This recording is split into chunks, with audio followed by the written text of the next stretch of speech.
Então, retomando da última semana, o doutor Augusto gentilmente de novo aqui com a gente, agora para falar de neoplasias, não é isso, Augusto?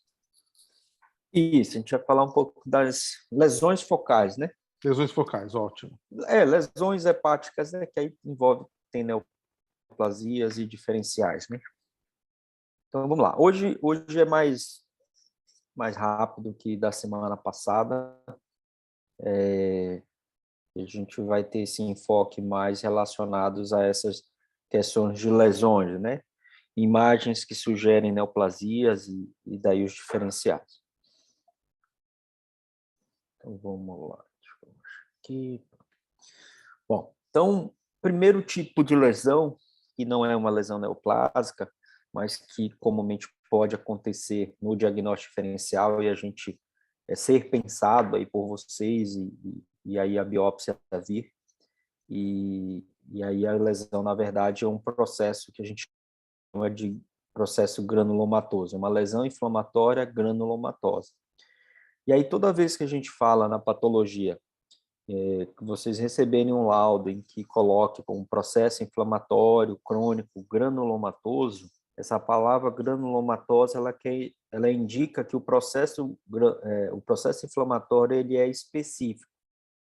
Então é algo que está causando aquele processo inflamatório. E aí quando a gente fala de específico, geralmente é um agente infeccioso, seja ele um fungo, protozoário, a bactéria, pode ser algum processo granulomatoso de cunho imune, como, por exemplo, uma sarcoidose e outras lesões relacionadas.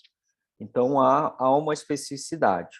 Na patologia, no laboratório, algumas vezes a gente consegue dizer qual é esse agente etiológico.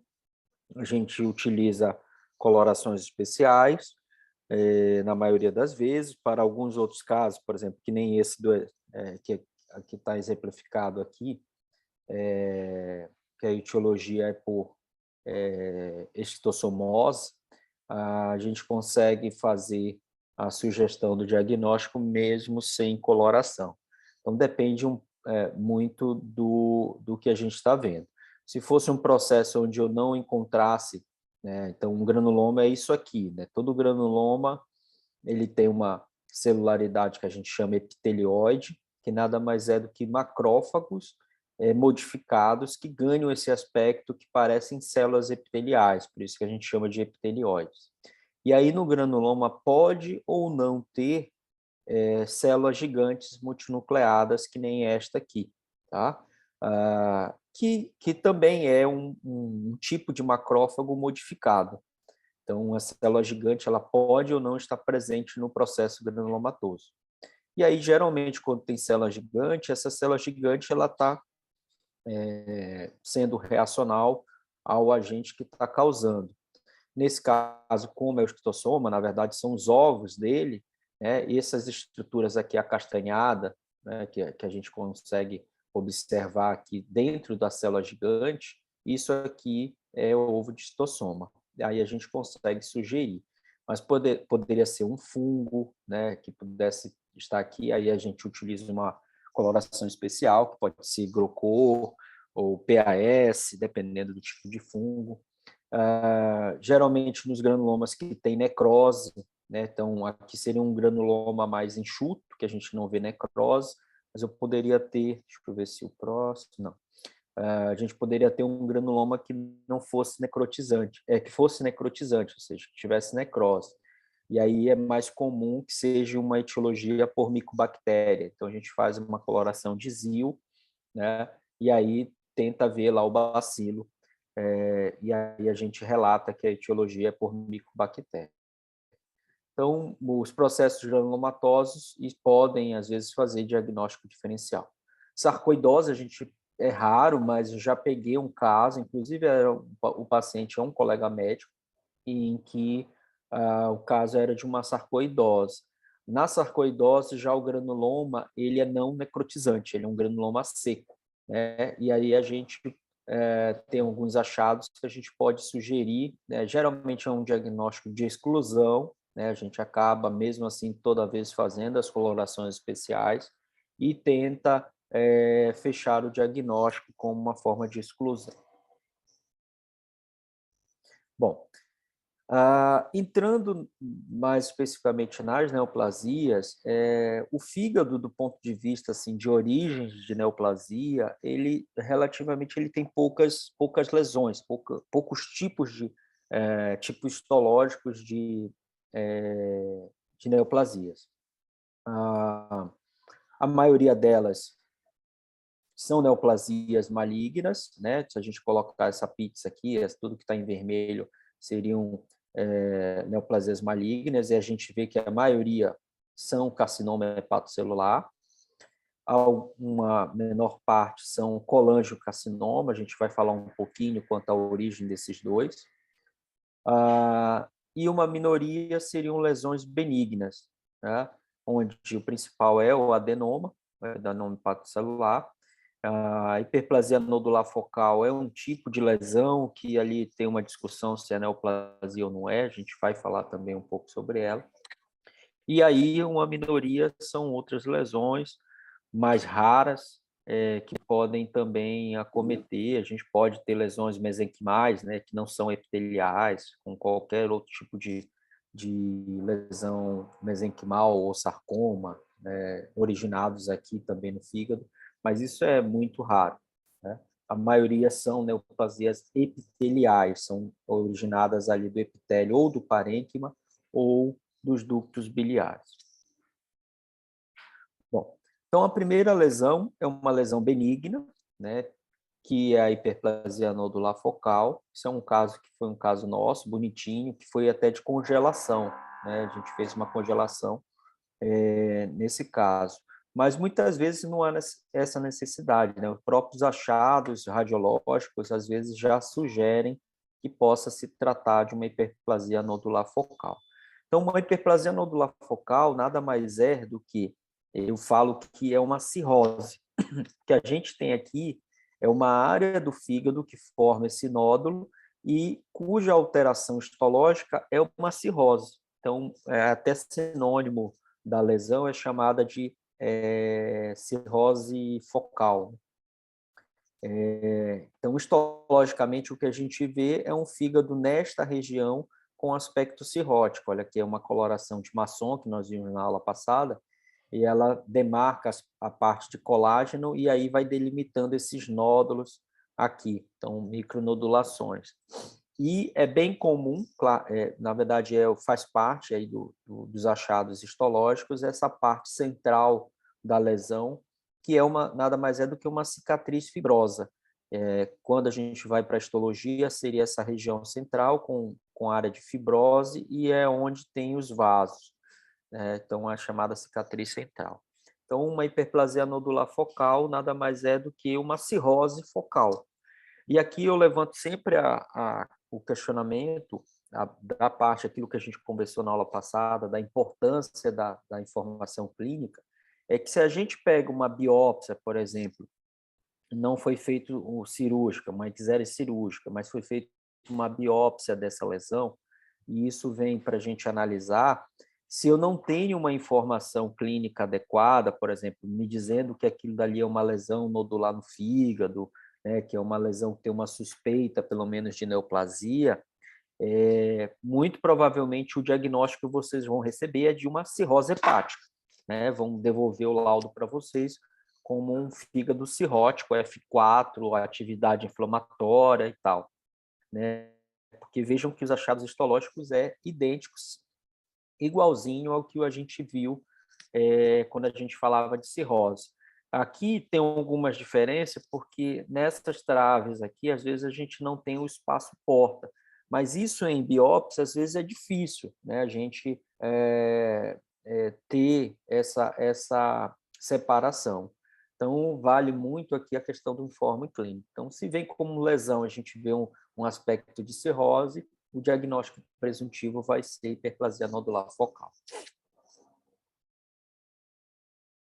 Bom, Segunda lesão, também uma lesão benigna, né, que é o adenoma hepatocelular. Então, o adenoma hepatocelular nasce aqui no parênquima, então aqui é aquela nossa figura do fígado normal, onde a gente tem um espaço porta e ao redor o parênquima hepático, tá?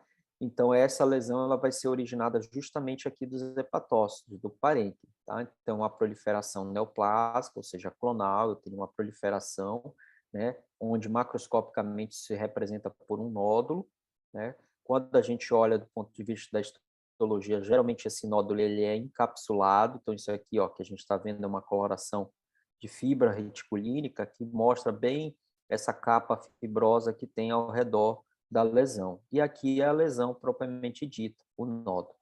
E aí o que chama atenção aqui, o grande diagnóstico diferencial que a gente pode confundir é com carcinoma hepatocelular bem diferenciado. Então, aqui a gente vai buscar algumas coisas. Basicamente, ele não tem atipias, as células são muito semelhantes ao que a gente encontra num fígado com um parênquima normal. A gente não tem espaço porta no meio dessa lesão, o que a gente encontra são vasos apenas. Muitas vezes essa correlação da imagem com a correlação macroscópica, que é uma peça, mas a gente poderia ter grandes problemas aqui se a gente tivesse só a biópsia, porque o grande diagnóstico diferencial seria realmente um carcinoma hepatocelular bem diferenciado. Às vezes a gente pode utilizar a imunohistoquímica, a gente vai falar um pouquinho, né? Tem um marcador que é o GLP-1, que geralmente nessa lesão é negativo, e no hepatocarcinoma ele é positivo, né? E então ele acaba às vezes ajudando nas lesões que são bem diferenciadas. Nas lesões que são mal diferenciadas, aí é a histologia mesmo, mas às vezes ele pode ajudar, né, principalmente nessa sinuca de bico que às vezes a gente pode ter. Então, são alguns achados, mas principalmente a questão morfológica, em que o hepatócito aqui ele não tem atipia nenhuma, ele mantém aquelas traves, muito parecido com o que a gente encontra no parênquima, tem a questão da cápsula, então são achados que a gente vai colocando no quebra-cabeça para fechar o diagnóstico aí com um adenoma. E, de novo, a questão clínica é importante, a imagem, né? A imagem tem achados de imagem que também sugerem que seja um adenoma, então essa correlação é importante. Já o carcinoma, então, seria a primeira lesão maligna. O carcinoma hepatocelular, né, ele vai se diferenciar em graus, né, bem diferenciado, moderadamente diferenciado e pouco diferenciado. Toda vez que a gente fala de diferenciação, né, bem, moderado e pouco, a gente está comparando ao que é o aspecto normal, a histologia normal.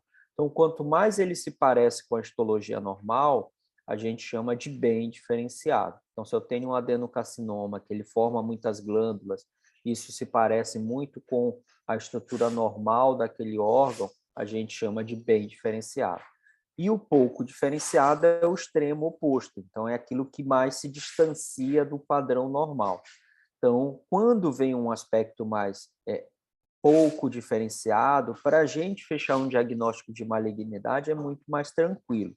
A grande confusão é quando a gente tem lesões bem diferenciadas, né? E aí a gente precisa, às vezes, utilizar alguns mecanismos para a gente poder fechar.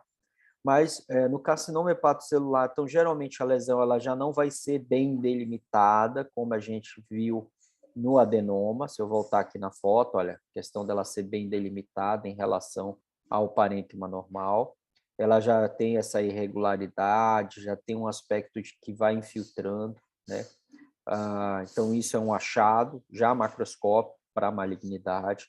E quando a gente olha isso, a gente vê que a lesão ela tem esse aspecto infiltrativo no parênquima que está ao redor. Muitas vezes ela invade espaço porta, então é outro achado histológico que também a gente considera bastante. Comumente esse fígado é um fígado cirrótico, então é um outro achado, um outro aspecto. Claro que a gente pode ter, e isso digo para vocês que é cada vez mais comum a gente pegar fígados não cirróticos, tendo carcinoma hepatocelular, né? Não é uma exclusividade de fígado cirrótico. Aqui é um fígado cirrótico. A gente já pode ver, ó, mesmo na macroscopia, sem estar vendo a histologia, a gente vê que esse fígado é cheio de micronódulos. Então, isso é um fígado cirrótico e aqui tem uma lesão. Na macroscopia, às vezes, ela pode ter esse aspecto esverdeado, na verdade, isso é bem comum. E isso aqui, esverdeado, na histologia, se traduz com áreas de colestase, né? São depósitos de colestase no meio do carcinoma. Isso aqui é aquilo que eu falei para vocês naquelas lesões que são bem diferenciadas. Então, quando a gente pega uma lesão, essa aqui, do ponto de vista da histologia, a gente vê que ela tem morfologia alterada, né? Ela tem um aspecto já de núcleos irregulares, hipercromáticos, uns núcleos grandes, outros menores, mitoses aqui pelo meio. Então, aqui já tem um aspecto que já não lembra tanto um fígado normal, né? Com aquele aspecto trabecular comum dele. Já seria uma lesão aqui, pelo menos aqui, moderadamente diferenciado, bem moderadamente diferenciado nessa lesão. Mas se eu tenho uma lesão bem diferenciada, um dos aspectos que a gente utiliza, uma das ferramentas, é uma coloração que é de reticulina, aquela mesma que eu mostrei aqui há pouco, que a gente destaca aquela questão da fibrose perilesional. Aqui o que acontece? O sinusoide, num fígado normal, que nem está aqui, a trama reticulínica, ela marca justamente ali a parede do sinusoide.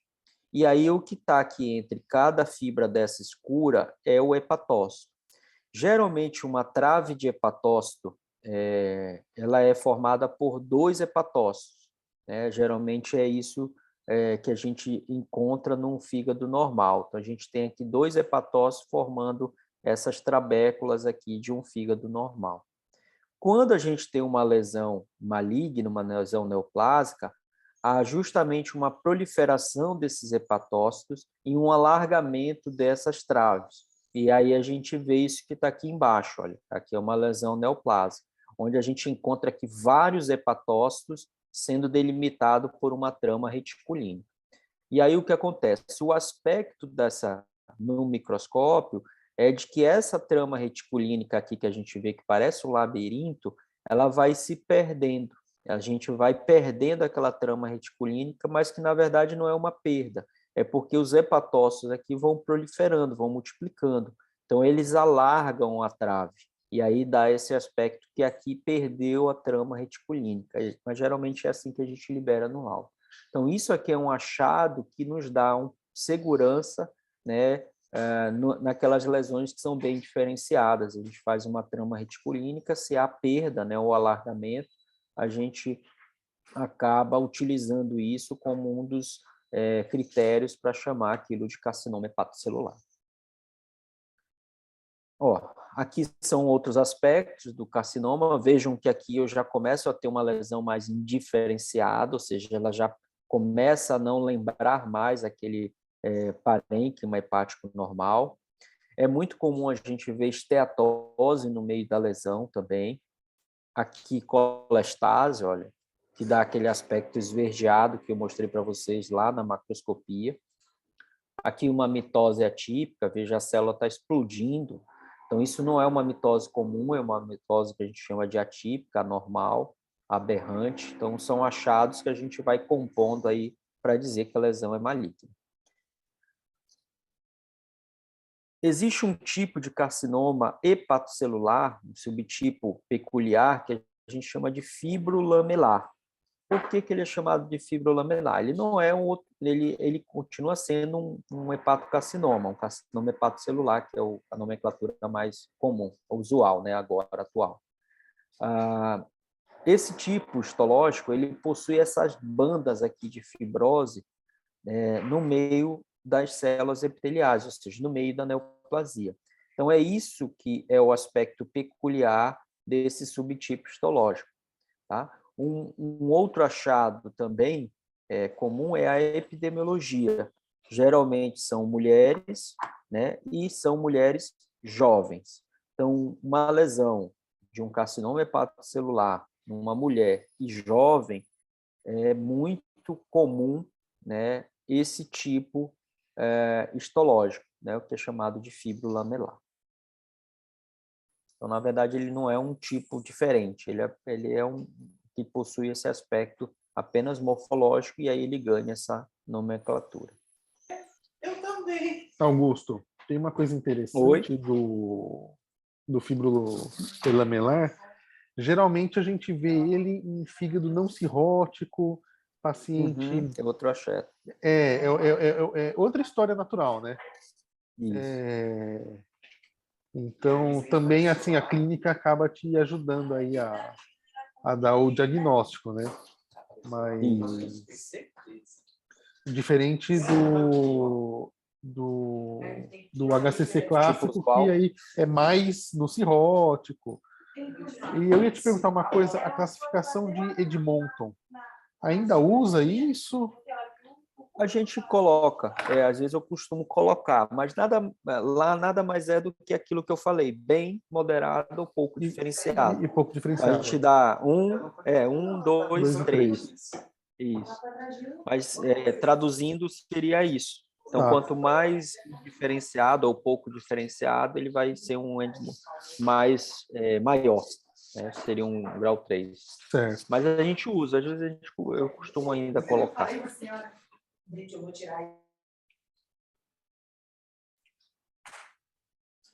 E, como a gente falou também na aula passada, de criança, eu trouxe um dos tipos histológicos que são mais comuns quando a gente vê lesão maligna em criança, e essa lesão é epitelial, geralmente o tumor é um hepatoblastoma, né? Então, o hepatoblastoma é um tumor também originado do parênquima, né? Dessas células parenquimatosas aqui, porém ela tem um aspecto embrionário, como se fosse de um fígado fetal, né? De um fígado embrionário.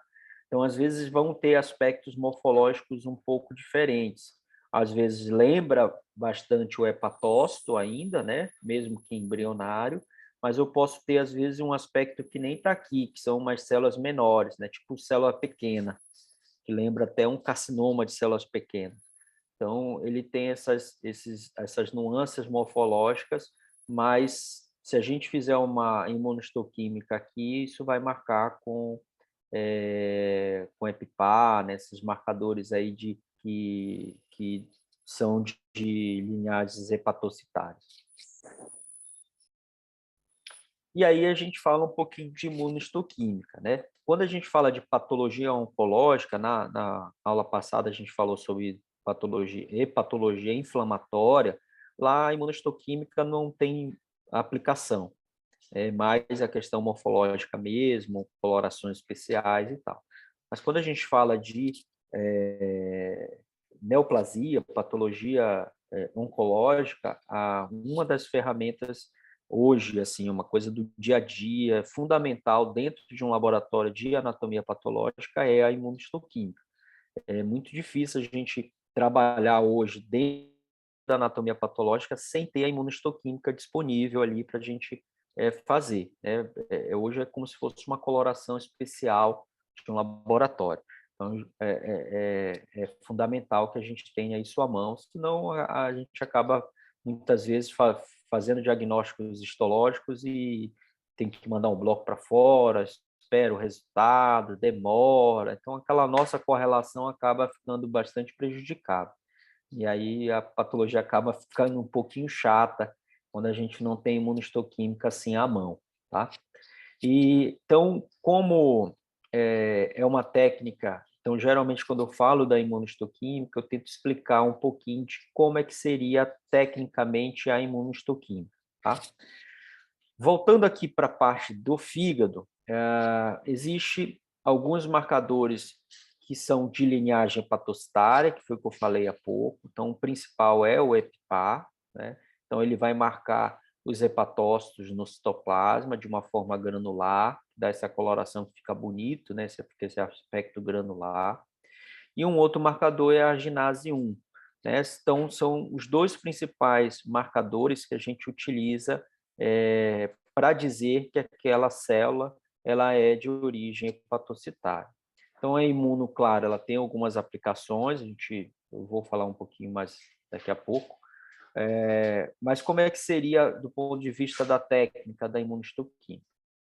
O que a gente está falando na imunistoquímica nada mais é do que aquilo que a gente aprende lá na imunologia, ainda naquelas cadeiras básicas, que hoje mudou um pouquinho o currículo, né? Mas quando a gente, no meu tempo, do Rafael, com certeza a gente tinha as chamadas cadeiras básicas, que a gente estudava lá imunologia.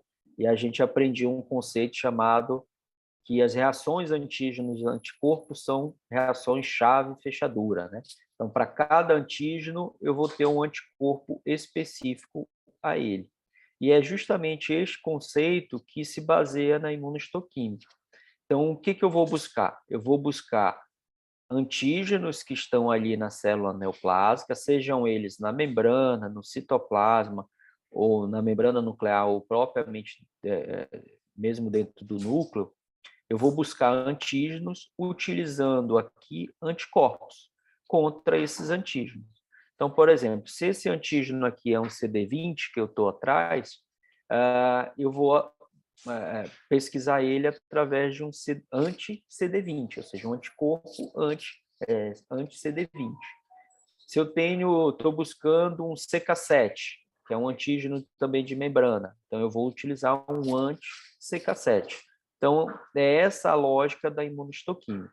E as células neoplásicas, elas possuem esses antígenos.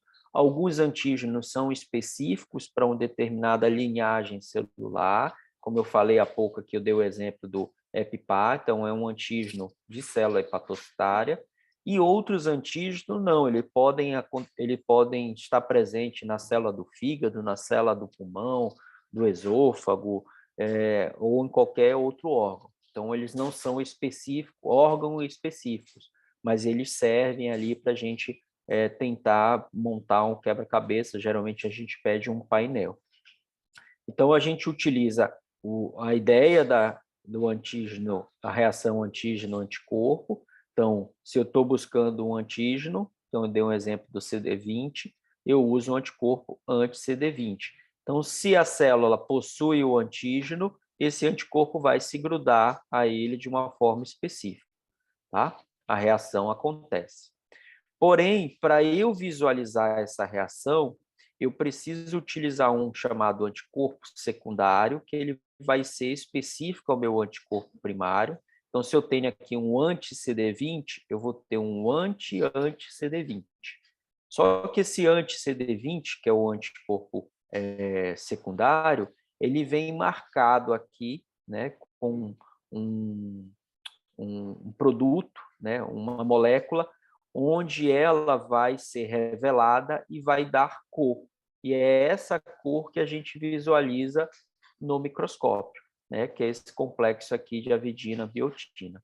Então, eu só consigo visualizar essa reação no microscópio habitual, esse que a gente tem no laboratório, por causa desse complexo. E é isso que indiretamente diz para a gente que aquela célula aqui embaixo possui o antígeno que eu estou buscando. No caso aqui é o EpiPA, então aqui teria esse EpiPA, logo essa célula neoplásica provavelmente ela é uma célula de origem hepatocitária. Então essa é a lógica da imunistoquímica. Baseado nessa reação, a gente consegue visualizar, e aí a gente diz, não sempre que é positivo e negativo, mas para alguns casos a gente precisa interpretar, né? Precisa interpretar, às vezes, se essa reação ela ocorreu no citoplasma, se ela aconteceu no núcleo, às vezes tem marcações que são aberrantes, o anticorpo ele perde a expressão habitual dele, que seria no núcleo, ou o inverso. Então, existem algumas peculiaridades que é da patologia, que o patologista precisa saber.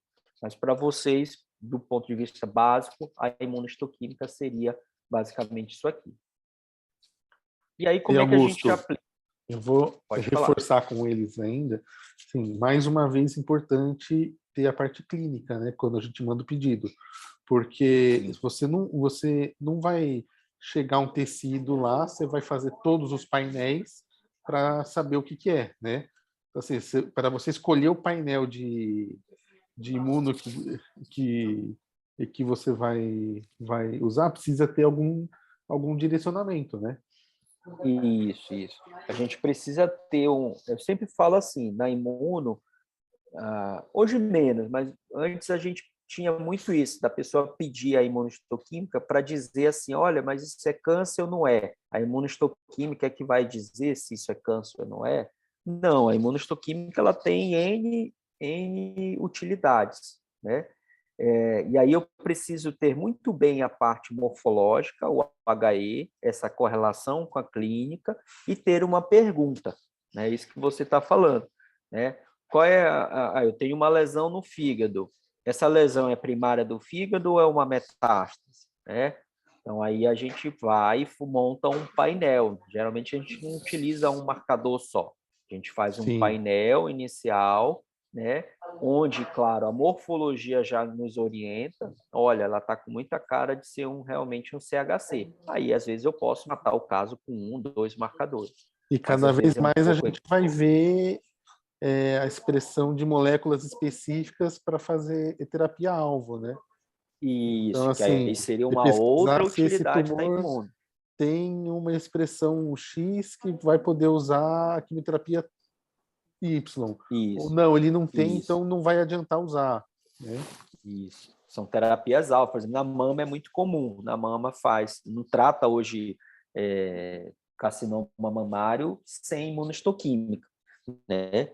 Você vai buscar ali alguns alvos. O primeiro dele é o HER2, se aquela célula expressa ou não o HER2, porque se expressar, aí a paciente acaba ganhando lá um anti-HER2 como terapia-alvo, né? Se expressa ou não marcadores hormonais, né? Porque aí tem um bloqueio hormonal também. Então, cada vez mais tem essa utilidade. Basicamente, a imuno, você tem como utilidade uma, definir sítio primário. Então, por exemplo, fígado é um lugar onde recebe muita neoplasia secundária.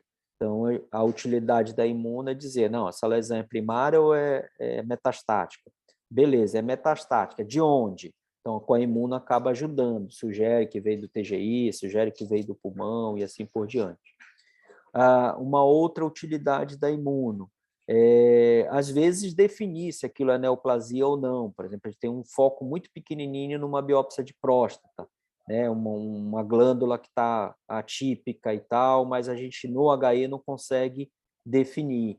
Aí a imunohistoquímica pode ajudar a gente, porque na próstata normal existe umas células ao redor do glândula, do ácido prostático, que chama de células basais. Se aquela lesão que eu estou suspeitando, ela possui célula basal, isso é de ácido normal, de ácido prostático comum. Mas se ela perde, ela não tem aquela célula basal, isso fecha um diagnóstico de adenocarcinoma, porque os adenocarcinoma, a glândula do adenocarcinoma, ela não tem célula basal. Então, por exemplo, aí ela define se aquilo é positivo ou negativo para carcinoma. Uma outra utilidade é isso que o Rafael falou, e isso é mais comum hoje, né, que é a questão de indicação de terapia, né? A imunohistoquímica, existe alguns marcadores que são feitos para definir terapia-alvo. Então, na mama, pulmão com ALK, imunoterapia hoje com PDL1, anti-PDL1, é feito por imunohistoquímica, para saber se tem ou não indicação de usar a imunoterapia.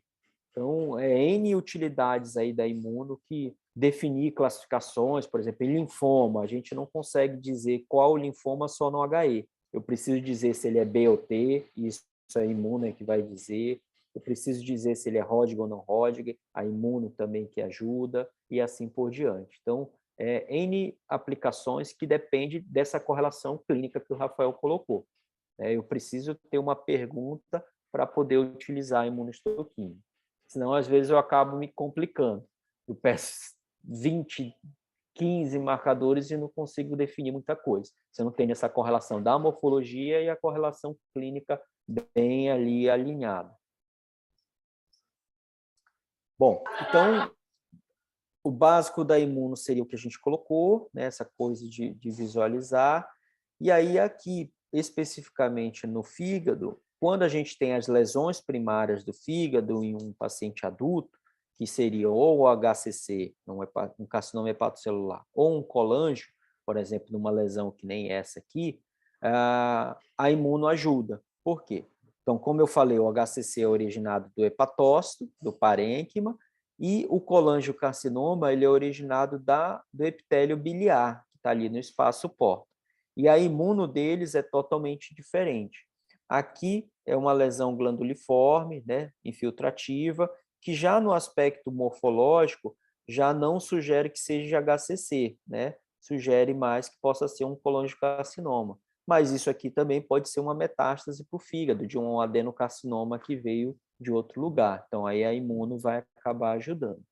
Então, quando a gente faz aqui no fígado, então, toda vez que, se a lesão é positiva para epipar, ginase, ela é um CHC, como eu mostrei lá no início. Se ela for negativa, o CHC já começa a ficar de lado. Eu já começo a não pensar mais em CHC.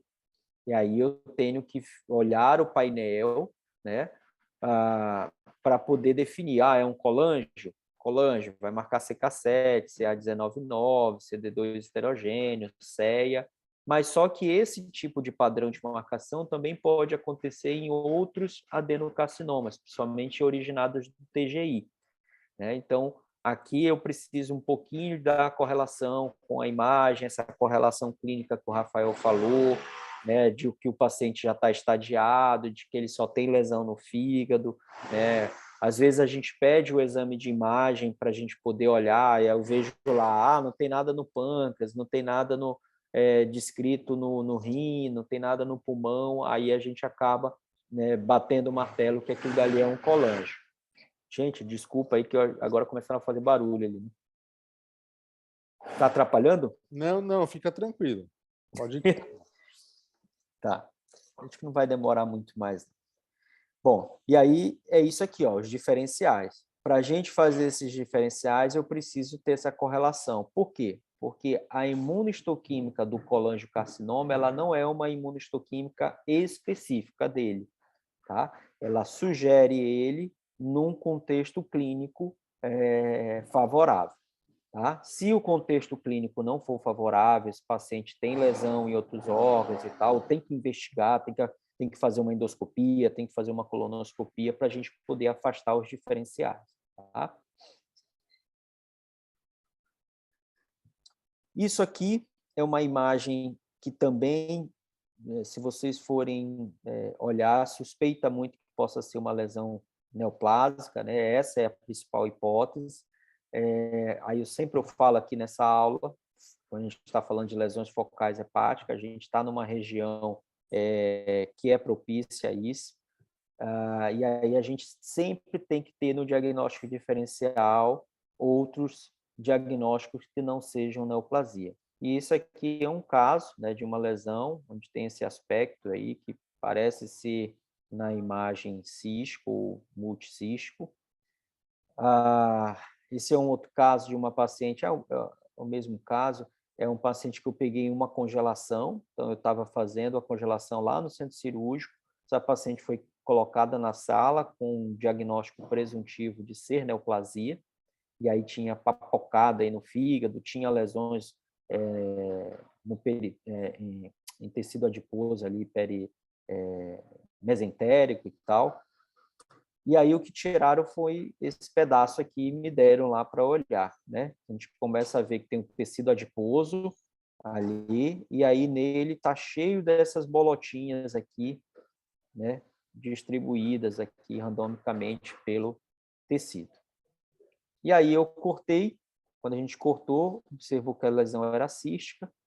Como a gente já tinha um pouco desse treinamento, dessa coisa de ter esse olhar de diagnóstico diferencial, aí o que eu fiz? Eu fiz só um esfregaço lá mesmo a fresco e a gente localizou esses ganchinhos aqui. Tirando o Rafael aí, quem está ouvindo aí, qual é o diagnóstico aqui? Alguém se arrisca? Pode falar, pessoal.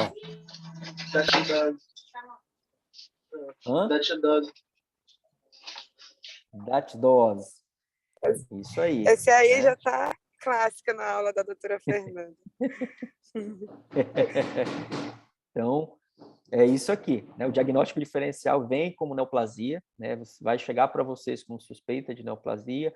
Hoje, nem tanto, vocês, como drenam bastante os casos, às vezes o pessoal já com o tempo treinado já vem, pode até vir com a hipótese já de datidose, mas geralmente é isso, né? Esse caso foi um caso lá em Santarém, que eu fiz a congelação. A gente olha os ganchinhos aqui do bichinho, tá?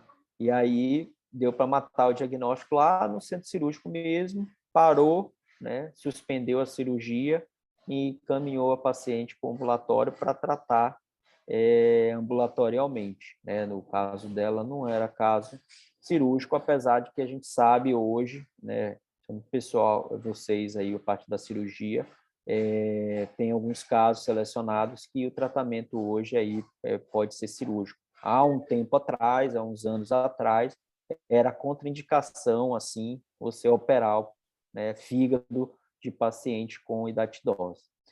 E o diagnóstico específico, né, quanto ao gênero e a espécie, ele é dado pela morfologia do gancho, né? Quando ele tem um gancho assim mais angular, que nem esse, onde essa relação aqui do cabo com a lâmina ele é menor. Se a gente passasse aqui uma linha, essa parte aqui é menor do que essa que está aqui. Então, isso é uma morfologia do Vogel, né? Já o oligarto, não. A gente passar uma linha aqui, ele é meio que simétrico. O que está para cá é semelhante ao que está para cá. E essa lâmina dele aqui é muito menos encurvada do que a do Vogel.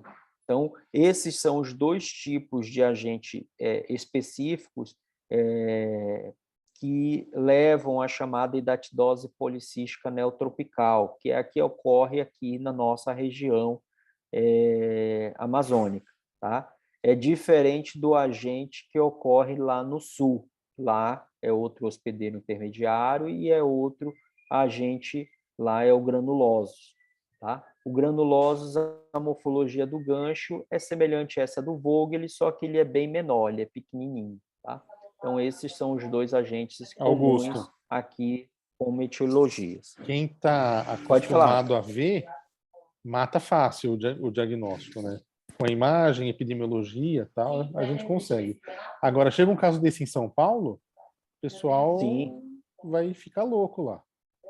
Fica. Não vai Eu saber. lembro quando eu era acadêmico ainda, eu tomo... levei um caso para um trabalho, uma apresentação de um caso clínico de datidose, eu levei para um congresso de clínica médica lá. Foi bem legal, bastante discussão, e foi lá em São Paulo o congresso na época. E a discussão, no final, foi bem isso, né? Pega um caso desse lá de um paciente e eles acabam que não pensa, né? Não se pensa no diagnóstico mesmo.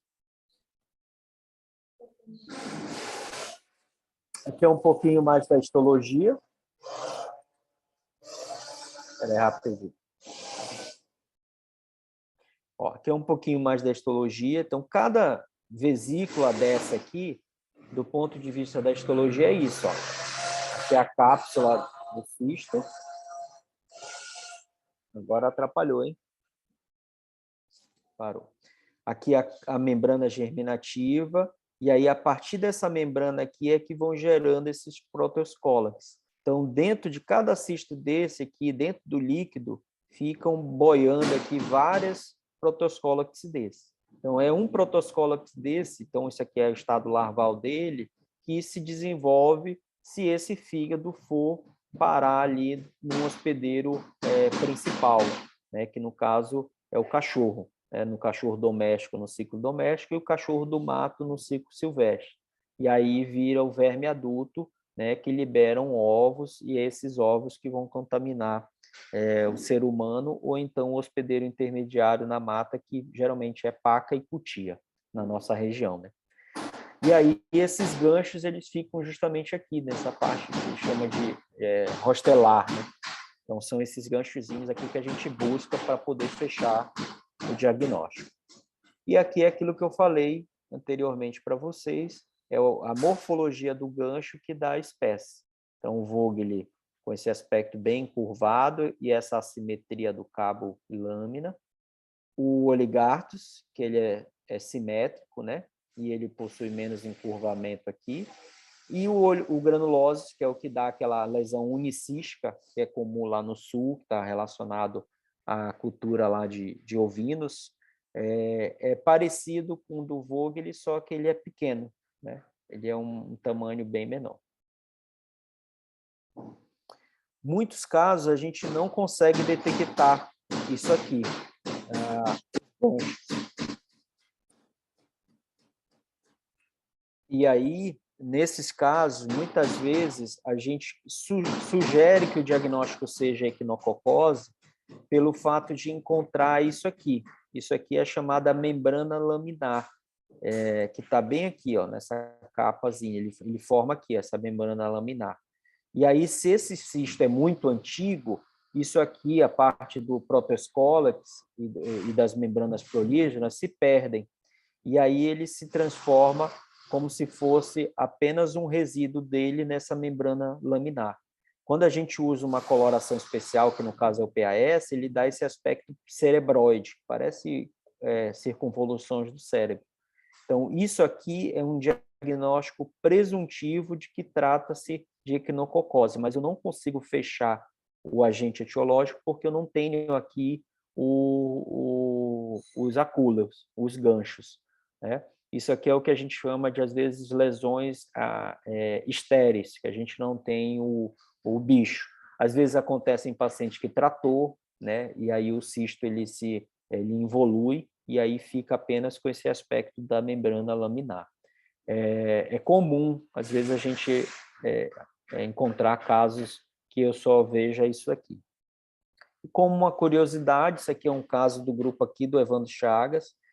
Quando a gente fala do agente etiológico, na verdade, quase 100% dos casos em humano da equinococose policística descritos até hoje por Vogel's, tá? Por Echinococcus vogelii.